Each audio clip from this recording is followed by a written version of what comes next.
சான்ஸே இல்ல. அப்புறம் சான்ஸே இல்லன்ற.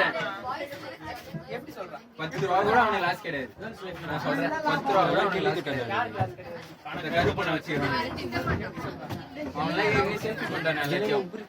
அவன் கேட்டது புரியவே இல்ல. ஒரு நாள் அப்புறம் அவன் கேட்டதெல்லாம் ஒண்ணு 10 ரூபா கூட அவனுக்கு லாஸே கிடையாது. இப்ப இது வரைக்கும் கோடி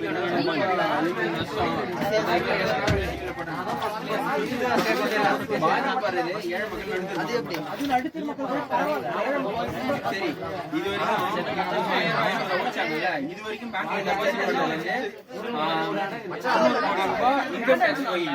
வருமான வரி நீ வீட்டுல கேஸ் ரோடு வீடு தண்ணி அது இது டேக்ஸ் கட்டுறல. இப்ப நீ 25 ரூபா சம்பாதிக்கிறேன்னு வச்சுக்கோங்க, டேக்ஸ் கட்டணும். அந்த டேக்ஸ் கட்டுற காசு யாருக்கு திரும்பி வந்து சேரணும்? நம்ம மிடில் கிளாஸ் டேக்ஸ் கட்டணும்னு வச்சுக்கோங்க, இல்லாதவங்களுக்கு போய் சேரணும் அந்த காசு. இப்ப ரீசெண்டா ஒரு பிரபாவோட அம்பானி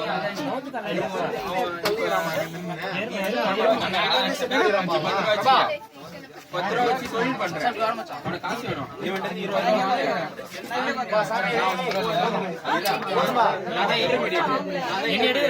நீ வந்து 20 ரூபா வாங்கினதுக்கு நான் தான் சாட்சி. மக்கள் வச்சுக்கேன் ரிசர்வ் பேங்க் ஆஃப் இந்தியா நீ அப்பா 20 ரூபா வாங்குறேன், 20 ரூபா ஏன்னா நீ 10 ரூபா தான் வச்சு ரொட்டேஷன் விடுற. அந்த 10 ரூபாய் உனக்கு லாபம் வரணும் கிடையாது. ஸ்டேட்டஸ் மெயின்டைன் பண்ணிக்க பிசினஸ் பண்ணிக்கிறேன். இப்ப இவன் வாங்க 20 ரூபா திருப்பி கொடுக்கணுமா இல்லையா? உன்னால திருப்பி கொடுக்க முடியல. அதனால இவன் என்ன பண்றான், திருப்பி உனக்கு 20 ரூபா கடன் கொடுக்குறான். கொடுத்த கடனை நீ திருப்பி இவன்கிட்ட கொடுக்குற மாதிரி கணக்கு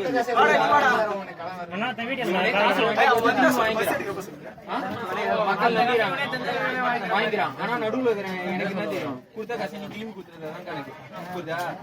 இப்ப அம்பானி பார்த்தா அவரு 9,000 கோடி ரூபாய் தான் சர்டிபிகேஷன்ல ஒரு பிசினஸ் அது